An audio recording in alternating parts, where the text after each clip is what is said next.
Good day, everyone. Welcome to my weekly update.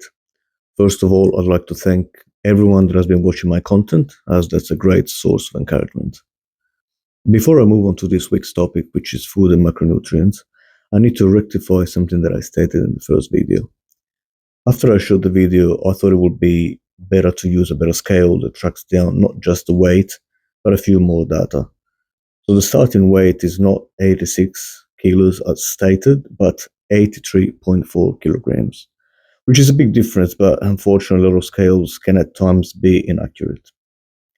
Surprisingly, I did experience a 2 kilos weight loss in the first week, although it is safe to assume that the majority of this would be water weight, so we'll see how I progress next week. So this is the data collected from the scale that I'm currently using. As you can see, there are a few differences. So the weight's gone down by 2 kilos, which was way more than I expected. The BMI obviously also went down, and the body fat percentage went down by 1%, which is a result that I'm actually pleased with. The muscle mass has also gone down, which is something that I have to address, and the body water has gone up, which is good, but that definitely room for improvement. The visceral fat has also gone down, which is great. The bone mass has not changed, which is something that is really important. Obviously, again, I'm going to try and improve that as well. And the BMR has gone down slightly, but I suppose that's quite normal when you're eating less. These are some before and after shots comparing my body 1 week apart. There's not really any noticeable difference, to be honest, other than perhaps my face, which looks a little less puffy. But I wasn't expecting really anything after only 7 days. And we're now going to discuss the topic of this week's video, which is nutrition with an emphasis on macronutrients. Filling your body with the right nutrition is as critical to your weightlifting journey as the workouts themselves, if not more, as a matter of fact. For those focused on fat loss, like myself, and muscle retention, healthy eating becomes a strategic tool. A diet high in lean proteins will help to build and repair muscle tissue, which is essential for boosting metabolism and maintaining strength during a caloric deficit. Combining these complex carbohydrates provides the sustained energy needed for intense training sessions, while healthy fats support hormone production and overall health. Ultimately, a disciplined nutritional plan is the key to stripping away fat, revealing the muscle that you worked so hard to build, and achieving a stronger, more defined physique. But what are macronutrients? Macronutrients are the fundamental components of our diet that our bodies need in large amounts to fuel all physiological processes. The three main classes are carbohydrates, proteins, and fats, each providing energy in the form of calories and playing distinct vital roles. Let's get more in depth. First of all, we're going to start with carbohydrates. Often considered the body's primary and most readily available energy source, carbohydrates are broken down into glucose, which cells use for immediate energy. They are categorized into simple carbs, like sugars found in fruits and processed foods, and complex carbs, like starches and fiber found in whole grain and vegetables. Complex carbs provide a sustained release of energy and are essential for digestive health. The second type of macronutrient that we're going to discuss is proteins. Proteins are crucial for growth, repair, and maintenance of all body tissues, from muscle to skin. They are made of amino acids, often called the building blocks of the body. Proteins are also vital for making enzymes, hormones, and antibodies, which are essential for proper bodily function and a strong immune system. Fats or lipids are a concentrated source of energy and are essential for many functions beyond just energy storage. They play a critical role in the absorption of fat-soluble vitamins like A, D, E, and K, insulating our organs and maintaining cell membranes. Healthy fats, like those found in avocados and nuts, are particularly important for brain health and reducing inflammation.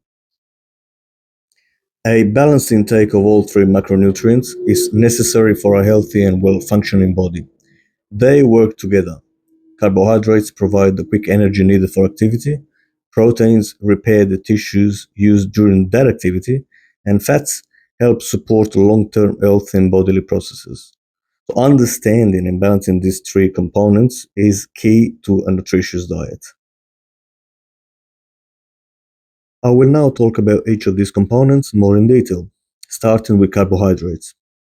Commonly known as carbs, they are composed of carbon, hydrogen, and oxygen and serve as the body's primary source of energy.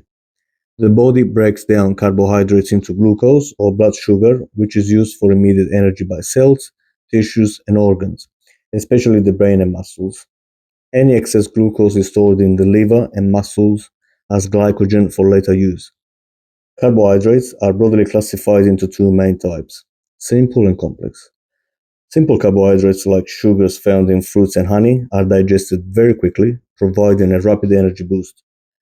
Complex carbohydrates, on the other hand, which include starches and fiber found in all grains, vegetables, and legumes, are broken down way more slowly, leading to a gradual release of energy and a more stable blood sugar level. I think glycogen deserves to be talked about more in depth. Very often we hear that after training, we need to ingest carbs because we are glycogen depleted. But what does it actually mean? Imagine you eat a big meal with lots of carbs. Your body will break down those carbs into simple sugar called glucose, which it is used for energy right away.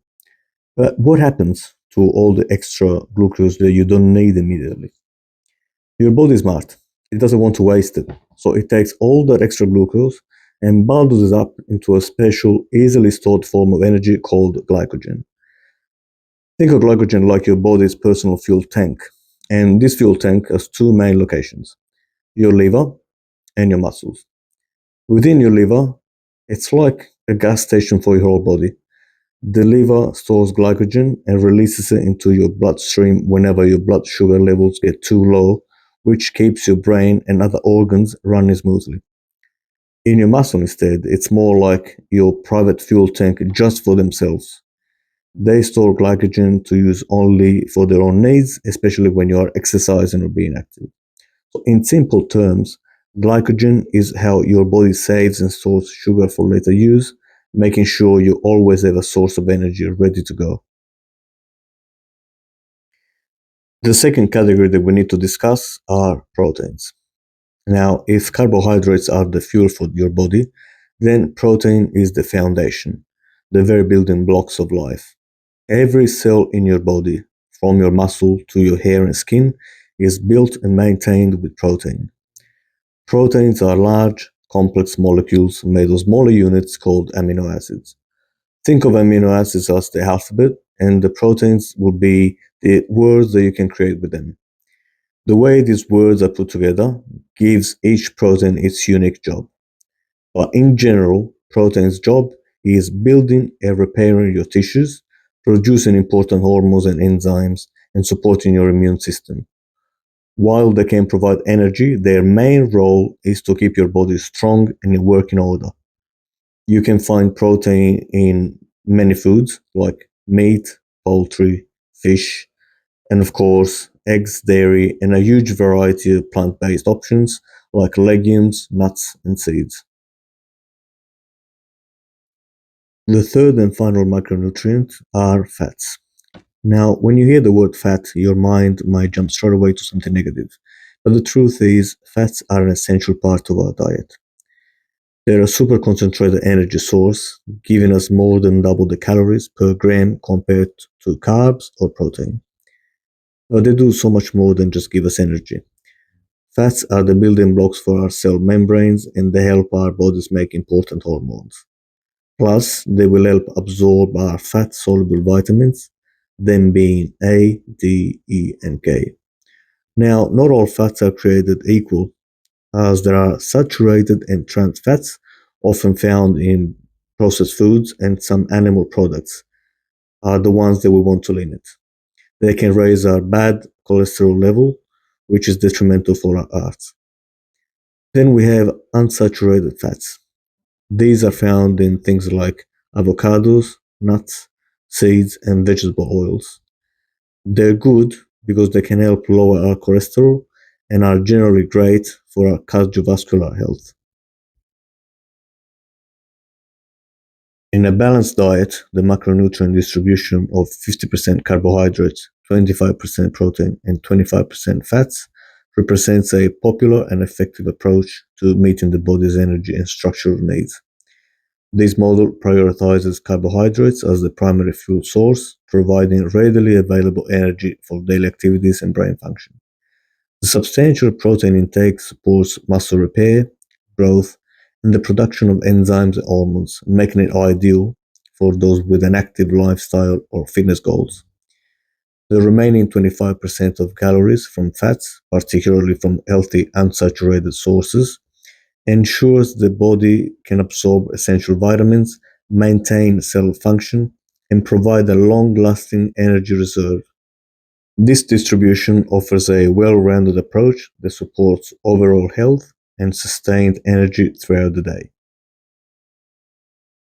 A very important factor to consider is the calorie intake of each macronutrient.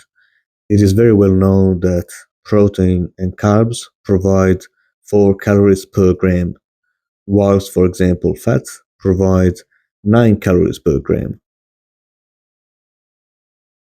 As stated in my previous video, my meal plan consists of 2,200 to 2,300 calories a day, which will consist of 280 grams of carbs, 140 grams of proteins, and 65 grams of fats. I prefer to have a smaller breakfast and 2 larger meals of about 1,000 calories each for lunch and dinner. To create a 1,000 calorie meal that follows the 50% carbs, 25% protein, and 25% fat distribution, we can design a balanced plate. First, let's break down the calories. Carbohydrates, 50%, 500 calories, which is 125 grams. Protein, 25%, 250 calories, which is 62.5 grams. Fats, 25%, 250 calories, which is about 28 grams. So this is an example of a meal that fits this profile and that I've personally eaten. Grilled salmon with roasted sweet potatoes and asparagus. The protein source is a 170 grams fillet of grilled salmon, which is rich in protein and fats. The carbohydrate source is 1 large sweet potato of about 300 grams, roasted with a drizzle of olive oil. Sweet potatoes are an excellent source of complex carbohydrates and fiber.